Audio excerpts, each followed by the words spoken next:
Hello అండి, welcome to కృషి recipes. ఈరోజు మనం ఒక కలగలుపు కూరను చూద్దామండి. మనకి చిక్కుడుకాయలు దొరికే సీజన్లో ఇలా చిక్కుడుకాయ పొటాటోని కలిపి కలగలుపుకొని కూర వండుకుంటే చాలా చాలా బాగుంటుందండి. ఇది మనకి అన్నంలోకి అలానే చపాతీ రోటీలోకి చాలా బాగుంటుంది. మరి ఇంకా లేట్ చేయకుండా మనం ఇప్పుడు ఈ కూరని ఎలా చేసుకోవాలో చూద్దాము. దీనికోసం నేను ఒక 1/2 kg చిక్కుడుకాయలను తీసుకున్నానండి. వీటిని బాగా శుభ్రంగా కడుక్కొని చిక్కుడుకాయలకి ఇలా 2 వైపులా ఈనెల్ని తీసేసుకోవాలండి. ఇలా ఈనెల్ని 2 వైపులా తీసేసుకున్నాక చిక్కుడుకాయల్ని కొంచెం పెద్ద పెద్ద ముక్కలుగా కట్ చేసుకోండి. జాగ్రత్త అండి, చిక్కుడుకాయల్లో మనకి పురుగులు ఉంటాయి, చూసుకొని కట్ చేసుకోవాలి. అలానే పొటాటోస్ని కూడా పీల్ చేసుకొని కొంచెం పెద్ద ముక్కలుగా కట్ చేసుకోండి. టమాటోస్ని కూడా ముక్కలుగా కట్ చేసుకొని పెట్టుకోవాలి. ఇదిగోండి, నేనైతే చిక్కుడుకాయలన్నింటినీ ఈ విధంగా ఈ సైజులో కట్ చేసుకున్నాను. అలానే ఒక పెద్ద ఉల్లిపాయ, 2 పచ్చిమిర్చిల్ని కట్ చేసుకున్నాను. టమాటోస్ని కూడా కట్ చేసుకున్నాను. పొటాటోస్ని కూడా ఇలా కొంచెం పెద్ద ముక్కలుగా కట్ చేసుకోండి. చిన్న ముక్కలుగా కట్ చేసుకుంటే మనకి కర్రీ పేస్ట్ అయిపోతుంది. ఇలా కట్ చేసుకొని వాటర్లో వేసుకుంటే మనకి కలర్ కూడా చేంజ్ అవ్వకుండా ఉంటుంది. ఇప్పుడు పొయ్యి మీద పాన్ పెట్టుకొని ఆయిల్ వేసుకొని ఆయిల్ హీట్ అయినాక కొన్ని ఆవాలను వేసుకొని చిటపటమనివ్వాలి. తర్వాత జీలకర్రను వేసుకోండి. ఎండుమిరపకాయ, దంచి పెట్టుకున్న వెల్లుల్లిపాయను కూడా వేసుకోవాలి. ఇప్పుడు కరివేపాకును కూడా వేసుకొని కరివేపాకు చిటపటమనివ్వాలి.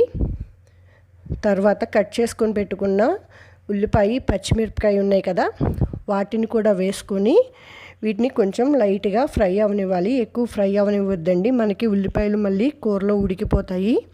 అందుకని లైట్గా ఫ్రై అయినాక ఇలా ఫ్రై అయినాక దీనిలోకి మనం ఇప్పుడు కట్ చేసుకొని పెట్టుకున్న పొటాటో ముక్కల్ని కూడా వేసుకొని ఈ పొటాటో ముక్కల్ని కూడా కలుపుకొని వీటిని కూడా ఒక 2-3 minutes ఫ్రై అవనివ్వండి. మళ్ళీ ఎక్కువ ఫ్రై అవనివ్వద్దు, మనకి తర్వాత కూరలో ఉడుకుతాయి ఇవన్నీ.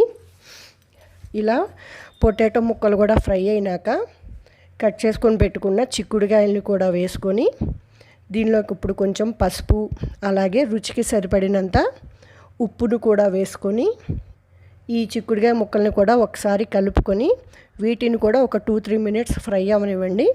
ఆయిల్లో ఎక్కువ ఫ్రై అవనివ్వద్దు. ఇలా చిక్కుడుకాయ కూడా లైట్గా ఫ్రై అయినాక దీనిలోకి ఇప్పుడు మనం కట్ చేసుకొని పెట్టుకున్న టమాటో ముక్కల్ని కూడా వేసుకొని ఈ టమాటో ముక్కలు కూడా మనకి మెత్తగా అయ్యేదాకా ఇలా ఫ్రై చేసుకోవాలి.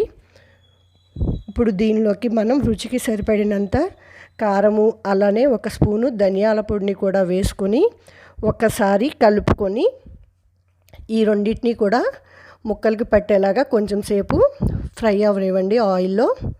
ఇలా కొంచెం సేపు ఆయిల్లో ఫ్రై అయినాక ఇప్పుడు దీనిలోకి పెద్ద గ్లాస్ నిండా వాటర్ తీసుకొని వాటర్ని యాడ్ చేసుకోండి. ఇదిగోండి, ఈ విధంగా మనకి ముక్కలు కొంచెం మునిగేదాకా వాటర్ని యాడ్ చేసుకొని ఒకసారి కలుపుకొని టేస్ట్ చెక్ చేసుకోండి. ఉప్పు ఏమన్నా సరిపోతే ఉప్పుని యాడ్ చేసుకొని దీని మీద మూత పెట్టుకొని ఫ్లేమ్ని మీడియం ఫ్లేమ్లో పెట్టుకొని ఈ కూరని కాసేపు ఉడకనివ్వాలి. కొంచెం సేపు అయిన తర్వాత మూత తీసుకొని చూడండి.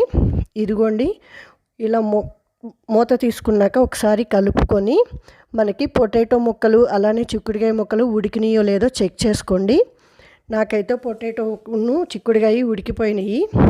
ఇప్పుడు నేను దీనిలోకి కొంచెం కొత్తిమీరను వేసుకొని మరొకసారి కలుపుకొని స్టవ్ ఆఫ్ చేసేసుకుంటున్నాను. అంతే అండి, మనకి ఈ కూర అనేది ఈజీగా రెడీ అయిపోతుంది.